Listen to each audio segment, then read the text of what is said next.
Let's talk today about being highly sensitive. If you're interested in going beyond intelligence, it's almost inevitable that you are highly sensitive or highly intuitive or very tuned into energy, the subtle world, because that is the world of beyond intelligence, beyond the mind, and also beyond the physical world, so that we see into the spaces between physical material as well as the material itself. We understand in the beyond intelligence world that all of life is full, that the space is full, it's full of energy, it's full of life, and it's full actually of life form. It's full of other forms that we can't see with our physical senses, but we can sense with our subtle senses. And so this takes us right into the heart of the territory of being highly sensitive. If you read literature about high sensitivity, and look, I haven't read very much of it, I've only read bits and pieces, but you definitely come away with the feeling that, first of all, there are a great many challenges. It's a problem to being highly sensitive. Yes, you are extra sensitive to things. Yes, you're extra sensitive to people. So maybe you're highly empathic. You're highly intuitive, so you can get downloads or you get information.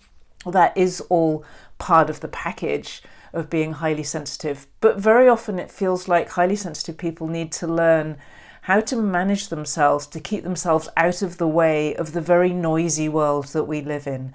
And so what tends to happen is that you retreat more and more into your own world and your own safe circle.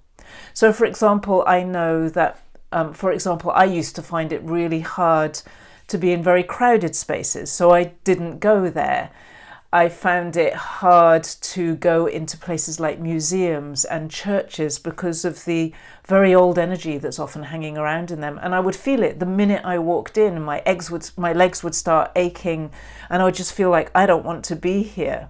And look, there are some people who can tune into the beautiful energy in those places of maybe the art or the spirituality that's in the churches, but that was my experience, and I could never explain to anybody why I was so uncomfortable in those places when I was young. So we all have different experiences of being highly sensitive. But the thing is, what tends to happen is that you restrict and constrict your life around your sensitivity. You can't handle loud noises, you can't handle crowded spaces, you can't handle groups of people, you can't handle noisy people, you can't handle the news, it's like everything becomes about what you can't handle, and then you end up with a very small social circle, and everybody tends to become rather self-confirming. I also did that when I was younger. I ended up with a social circle where we all believed more or less the same things and all agreed with each other. And after a while, I didn't know what was going on, but I felt really stifled by it. And I remember actually going into a completely different environment. And there were people there who were the kind of people I would never have met normally. I went to work in a woodworking shop where they were making beautiful furniture. I wanted to make something, and the owner said he would teach me how to do it. And I was just chatting away with the guys there who I wouldn't have come across in my normal everyday life. And it was just like a breath of fresh air. I suddenly felt the beauty of diversity, actually, that when we have a very kind of smooth social circle, or it could be a business circle, this applies in many different ways. When we don't have enough diversity, we start to feel like we're kind of running out of air. That's what it was like for me. It was like circling around in a very small pond, and there's nowhere to grow, there's nowhere to breathe. So I think that there are real risks in taking on the mainstream messages about being highly sensitive, because when you restrict your life that much, you actually restrict the beautiful gifts that come with sensitivity. I personally believe that being highly sensitive is a tremendous advantage in today's world, and especially in today's world. I think in the past it could have been very difficult. I wouldn't be surprised if many of the witches that got burnt in the past, many of the people, the women, for example, who are doing herbal remedies and all that kind of women stuff that was so suppressed, were all highly sensitive people living in a very, very insensitive world. But we do live in a world today where there's room for diversity, and there's room for different types of people to express themselves, and there's room for different types of skill and ability and capability to be expressed and shared in the world. And that's something we really haven't had before, at least for a very, very long time. I learned some years ago that until the year 2000, the word healing was actually, and the activity of healing was against the law in Germany. That's how recent it is that these kinds of skills that come with sensitivity were actually not allowed or completely suppressed. So we are in a very different world today. I can sit here and talk about this on social media without any consequences whatsoever, any negative consequences. We can talk about healing, we can talk about spirituality, we can explore energy. People are exploring near-death experiences and all kinds of very extreme, subtle information in public. And this has not been possible in the past. So I think it's important to appreciate the way the world is opening up, also for us who identify as highly sensitive or highly intuitive or highly energetically attuned, because it gives us permission to really explore what this means and what it is. Now, there are certain people who know that they're highly sensitive. There are some people who don't know, but when they discover, it's like, oh, that explains a whole lot of things about me. That's why it explains why I get overwhelmed so easily, why I react so much to certain situations, why I always thought there was something wrong with me because people kept telling me I shouldn't react like that, I shouldn't be so sensitive. Now I understand that I'm not completely abnormal. There's not actually something wrong with me. This is a trait, this is a characteristic, and many, many people have it. I think it's very likely that in truth, all human beings are highly sensitive, but many people have switched that off or have never really turned it on, perhaps even when they were little. So they're so far away from that description and not interested in it, and perhaps not negatively affected by how they are, that it doesn't really relate to them or they don't relate with it. But there are people for whom it makes a great deal of sense to explore what it does mean to actually be highly sensitive. I have worked for many years with a wonderful guy called David Rauter. He has a website called davidrauter.com where you can look him up. And this is where I learned a great deal about being highly sensitive. And I'm not going to talk too much about his work because he's much better at doing that than I am. But I'll just tell you the essence of what I learned from him. What I learned from him is that if you're highly sensitive, it's kind of like you speak another language. You have another language in addition to the language that we all share as human beings, which is the language of our five senses, the physical world, and the experience that we typically talk about as reality. Highly sensitive people are also in touch with a whole other language, which is a subtle language. It's the language of energy or subtle energy. It's the language of things like ghosts and subtle presences that many people are not aware of, but some highly sensitive people can see or feel those kinds of presences. It's the language of being able to see beyond or through or inside the physical. It's the place of the people who are very sensitive to nature, for example, and can perhaps even feel that nature is communicating with them. It's the place for people who are interested in non-physical presences, whether it's angels and archangels, guides and subtle mentors, people perhaps who've died in the past who come and influence people in the present. It's also the world of fairies, of nature spirits, of all of these kind of subtle presences that for many of us are very tangible, but other people can totally dismiss and actually think there's something wrong with you if that's something that you're aware of. And this is fundamentally the difference between the two groups. The difference is, what are you aware of? And if you are aware of something more than just the physical, then you're definitely in the category of being highly sensitive. Now, why is this important?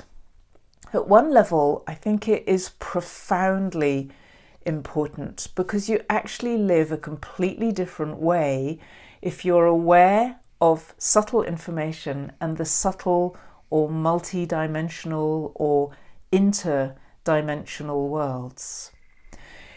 If you are totally materially focused and you only look for material evidence of things, and you don't sense non-material things going on, and you don't believe anything that isn't backed up by your physical senses, that is going to influence the way you make decisions and the way that you live your life.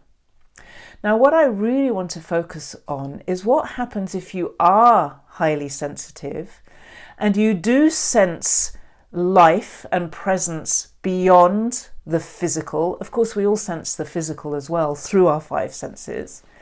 You have an inner knowing of things that a non-highly sensitive person might really dismiss and say, well, you can't trust that. They say, trust the evidence, trust the science. But you know inside yourself that there's something not right. You know that somebody's not telling the truth. You know that somebody's not being authentic. You know that somebody's hiding something. And you know this about politicians, about public figures, about what's happening in the news. And also you know it in your own social circle and professional circle. And so you have this big kind of barometer for truth and untruth, and you may not always be able to explain why it is that you don't trust that person, or you know that that person is lying. And you may need to sometimes go and look up what is the evidence, what is the real story here, and you may be able to find it or you may not be able to find it.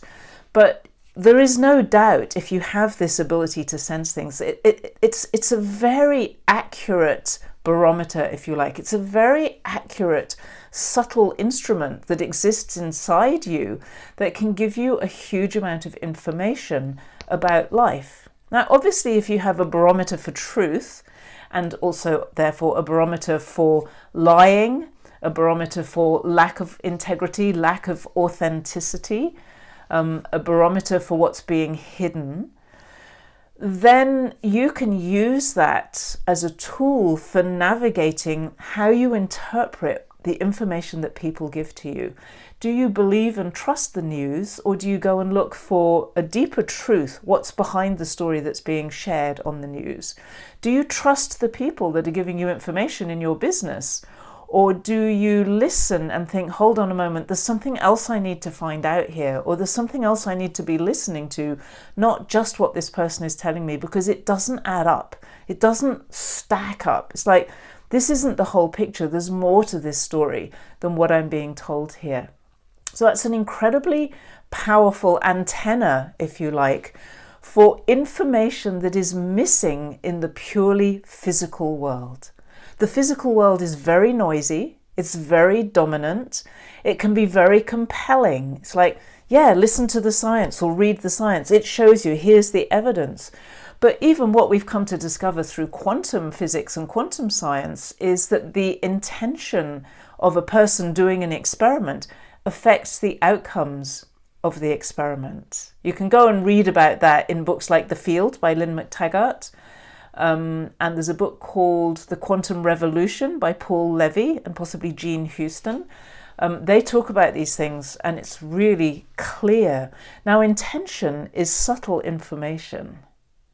And if that subtle information is actually changing the outcome, that means you can never just trust the science without investigating what was the intention, who are the people involved with it, what were they thinking about, what did they care about, what were they occupied with, what were they putting their energy into in order to understand the impact and the significance of the outcomes of that science. So that's a simple thing that we've started to discover now, where we don't trust science, for example, we don't trust physical evidence. There is some backing up now of why that might be the case and why it is wise to listen to your inner self and not only the outer world. There's a lot more information that you experience as a highly sensitive person. One of the things that I found incredibly important is to be able to tune in to the energy of the future. So the energy of things that are coming towards us and haven't happened yet. If you understand the energy cycle, we have an idea at the level of very subtle energy.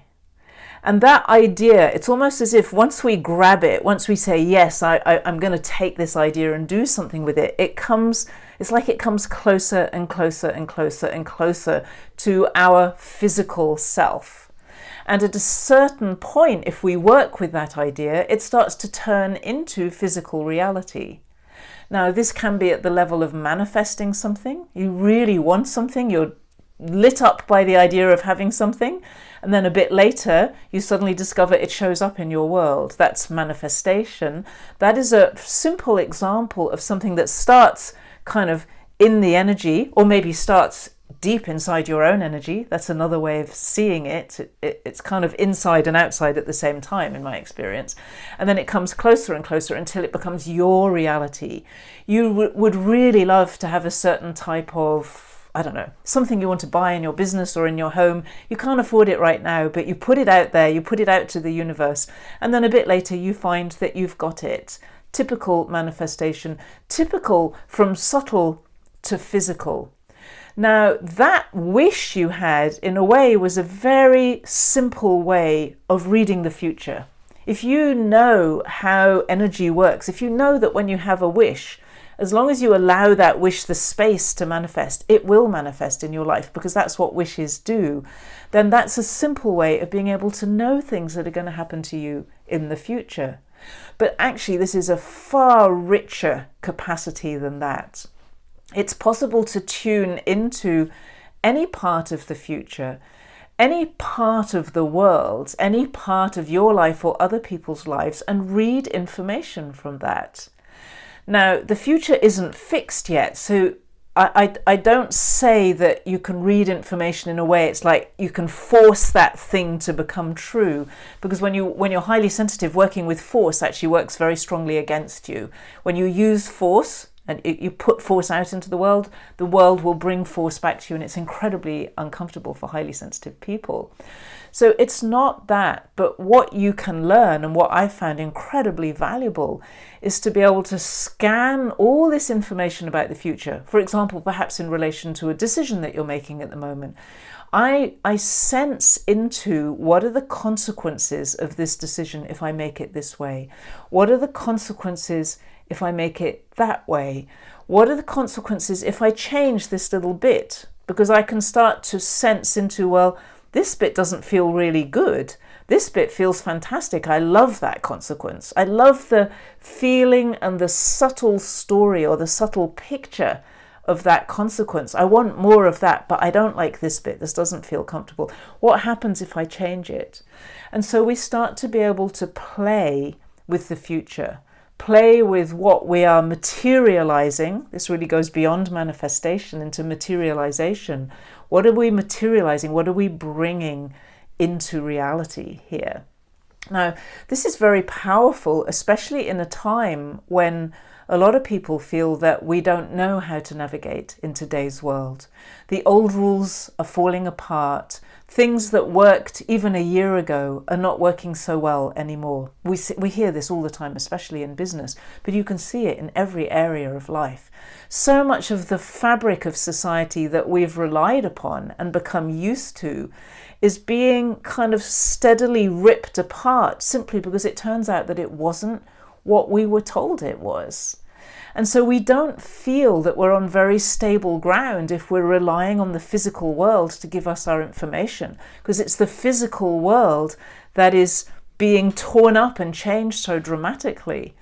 But those of us who are able to tune into the subtle world are actually able to tune into the stable, ongoing energy. We're able to tune into what's really going on, what's the energy that is creating all of this change, that sits behind all of the change. We can tune into what are the consequences of this change. We can tune into the possibilities depending on how human beings react to circumstances, because the future is not a foregone conclusion, and it does depend on us and how we respond and how we react. How we act as human beings is really important in our influence over the future. And so there's a huge amount of information being included in what I'm describing here. And so when other people are freaking out because of some political decisions that are going on, or political maneuvers where they don't even understand the decisions, as a highly sensitive person, if you are reasonably well balanced, you can actually start to tune into what's really going on here. What are the opportunities here? Where are people being truthful, and where are people telling lies, and where are people hiding, as I talked about before? And what can I do in this situation to navigate my way through to a better world for me and a better world for other people? Now, that is really a superpower or a special ability, because I know incredibly intelligent, sensible people who literally are talking about the fact that we're navigating in the dark. And I don't experience that we're navigating in the dark. And I know that many other people who are sensitive like me and have actually learned what to do with their energy and their intuition and all the other subtle gifts that come with sensitivity, we don't feel lost in the dark. We actually feel that we're navigating towards some very clear and very powerful futures. Now, when we get too caught up into the physical world, sometimes you can wobble and feel like, oh my goodness, is this really going to happen? Can we really create positive change here? And this is a really important thing for sensitive people. If you're highly sensitive and you're not very well balanced, your senses are not functioning very well, and that's the case when you're in that retreat and withdraw state. It's difficult to rely on your subtle senses and your intuition because a lot has got cut off and disconnected and sometimes a bit twisted around, so things are not working the right way. But if your energy is working really well, you've done the work to get your subtle senses tuned up and working correctly, then there are a whole lot of abilities that come on stream, and you begin to be able to rely not only on the information you're receiving, but you begin to be able to compare the information you receive with physical reality. So this is incredibly useful, to be able to have a right relationship, if you like, between the subtle information you work with and the physical world that you live in. This is something that I've been exploring for many years, and it's probably the most fascinating exploration of my life. How can I tune into this subtle information, for example, about the future, but then compare it with my present, not only now, but what happens over time, to see if I'm doing a good job? Because supposing, for example, I want to manifest something, but it never happens, then I'm not doing a good job of manifestation. And that either means they're right, all those skeptics and cynics are right, and manifestation doesn't work, or it means I'm not very good at manifestation and I need to look at that and see if I can get better at it. So the physical feedback is important, because otherwise you can get into a world where you live in your imagination, or you live in the world of energy so much that nothing ever becomes reality. And then you're too much in the highly sensitive and you're not enough in this kind of more balanced space. If you're too physical, you miss the opportunity that you get with all this subtle information that I've been describing. And then you live in a very restricted world. But when we can bring the two together, that's where things work really well. So I am actually very interested in results or outcomes in the physical world, but what I'm particularly interested in is how do I manifest them or materialize them or create them from the subtle world into the physical world. Why am I interested in that? Because it's way more fun. I don't think there's a better way I can put it than that. There is such a pleasure, such an enjoyment in working in the subtle world. It's the world where everything's much more beautiful, everything's much more refined in a way. It's the world where my soul is really at home. It's the world where my spirit is engaged and stands up. It's the world of true power. The real power of life is the subtle power of life itself. It's the creation power, if you like. It's the power that forms life into all these realities that we experience. So to be able to play in that space is enjoyment, it's pleasure, it's fascinating, it's an endless experiment, and it makes me feel like I'm really alive. This is what I do. This is me.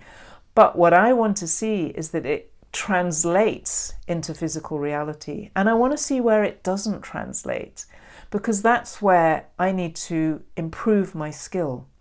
Now, it's not an either or. If you like, it's a continuum all the way from when you first catch the energy of an idea, or an idea first rises up inside you and you say yes to it. As I said before, it's like a bit of both in a way, all the way through to that idea becoming physical reality and then being something that gets shared. When you share it, you let go of it, you put it out into the world. So if we are expert in all stages of that, then we have a tremendous capacity for living life. When the physical feedback says what you're doing isn't working very well, we can go and figure out how to do it better. When the subtle feedback says this isn't going to work out very well in the physical, don't go there, don't do it, don't take that choice, make a different choice, tune in again and find a better choice, and then compare that and see what results you get. And the more you practice that, the more you begin to understand how life works and what to do with it. So that is the real gift to me of being highly sensitive, is being able to work all the way up into the higher realms of the subtle energy to the most practical physical realm, and being able to get better and better at that whole continuum of life forming itself into physical reality. There are many things that we could talk about further about high sensitivity, but I hope from this that you've caught a little bit of the reason why it's such an important topic, and why you're so lucky if you are highly sensitive, and why it's so valuable to learn how to tune up your senses and get your system, your antenna, your incredibly sensitive, more than a machine, really working well. Because then you can use these senses, you can use these gifts really well in your life, and as a result, you live a better life.